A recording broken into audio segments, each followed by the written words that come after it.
Okay, are you part of the self-quarantine camp that's found themselves with more time on their hands? I know I sure am. So I'm still working from home, but eliminating travel, in-person meetings, and video shoots has freed up a ton of my time.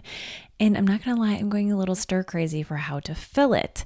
So I've been having this tug of war between, do I play or do I be productive? Welcome to Empowerista, a show dedicated to helping you show up and be seen as an entrepreneur. I'm your host, Alex Worley, the CEO of Empowerista, an award-winning producer and national TV host, seen on platforms like Entrepreneur.com, Amazon Prime, and Business Rockstars. These are the tips and truths to amplify your influence and income. Now, I know most of you also grew up in the US, and our culture often ties our worth to our productivity. And even though I know logically that my worth has nothing to do with productivity, subconsciously I have this voice of the more you produce, the better off you are. So maybe you're like me, and when you found yourself with extra time, your immediate thought was, how can I fill this time and be super, super productive? I can finally get everything off of my to-do list. So I started creating some more videos and podcast episodes, and then this really interesting thing happened. I hit a wall. I found myself exhausted, burnt out. I physically could not sit down and produce anymore. I found myself with leftover time, but no leftover energy. And I felt guilty about this. I had the thoughts, I'm not doing enough. I should be doing more. Now, in listening to various podcasts and talking with friends and speaking with my therapist, I realized I was not alone in this feeling. Everyone has a slightly different take on how this unique time should be handled, but there are two common schools of thought I'm finding. Number one, having extra time is a gift. Don't deprive yourself of the opportunity to work towards your dreams. And number two, cut yourself a break. This is an emotional, traumatic time around the globe and a time to slow down, simplify, and spend time with loved ones. And I'd argue there's a third school of thought that's not being talked about.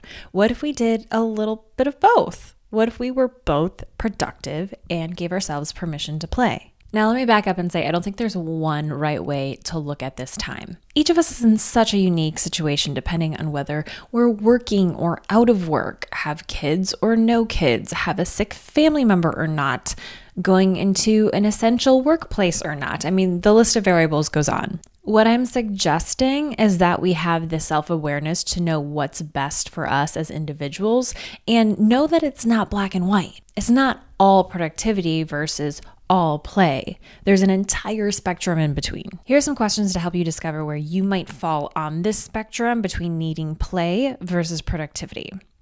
What do I value? Who do I want to be during this time of global crisis? What are my big picture goals? What's best for my emotional, physical, and mental health, especially during this chaotic and uncertain time that's impacting all of us in some way and to various degrees? So maybe even pause this episode and take some time to journal about those questions. When I ask myself these questions, my self-awareness leads to a desire to strike a balance between play and productivity. For me, the key word is balance. And balance right now for me means carving out time to pursue my goals and make an impact and resting, spending time with my husband, and doing mindless activities like cooking more. I have never baked so much in my life, y'all. I mean, seriously. There are cookies for days. Do you want some? Please help me eat them. If a balance between play and productivity is what you're seeking right now as well, I want to give you a framework to come up with a balanced formula. Start with honoring the commitments you've made or want to make to yourself and others. I'm talking the non-negotiables that aren't just nice to do's, they're must-do's. You've determined these to be the tasks required to meet your personal and professional priorities. So for me, that includes my morning routine, client work, a weekly podcast that I put out, daily 30-minute workouts. Now for you, this can be a whole slew of things: feeding your kids 3 meals a day, making X amount of sales, applying to Y amount of jobs, bringing an elderly family member groceries every week, launching the first 3 episodes of your podcast. Only you know what your biggest priorities are and what makes your must-do list. The must-do list is your productivity list.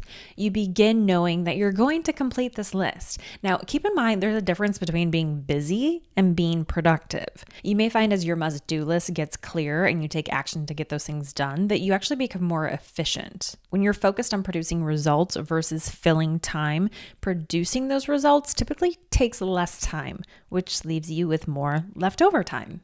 Now, here's where the play part comes in. Once you're done with your must-do list or productivity list, that's enough. No more shoulds, no more have-tos. You get to play. You get to explore your nice-to-do list guilt-free. We need that playtime, or in other words, unscheduled time, to live out who we want to be in this world as well. By eliminating the shoulds and strict schedules, we get to be more in tune with what we need and want in this moment. And by honoring this, we're refueling our gas tank in a sense, which ultimately gives us more energy for when we do revisit that must-do list. So what fills your tank in this moment? It's going to look different for everyone. It could be a run, a nap, reading a book, watching Netflix, planting a garden, building a table, playing a board game with your kids. And it could even look kind of like productivity. Maybe you get around to writing that book or starting that podcast, but not because you have to, but because it feels fulfilling and supports who you want to be and what you want to do in this moment. Whatever play looks like for you, passive or active, here's your permission to do it. Here's your permission to play. Because we need both productivity and play, especially now more than ever, to be who we want to be in this world. And only you know whether this unique season is a time to go heavier on the productivity or heavier on the play. Well, that's it for today's show. If you're loving this podcast, don't forget to subscribe so we can meet again next week, same time, same place. Thank you so much for listening and have an amazing week.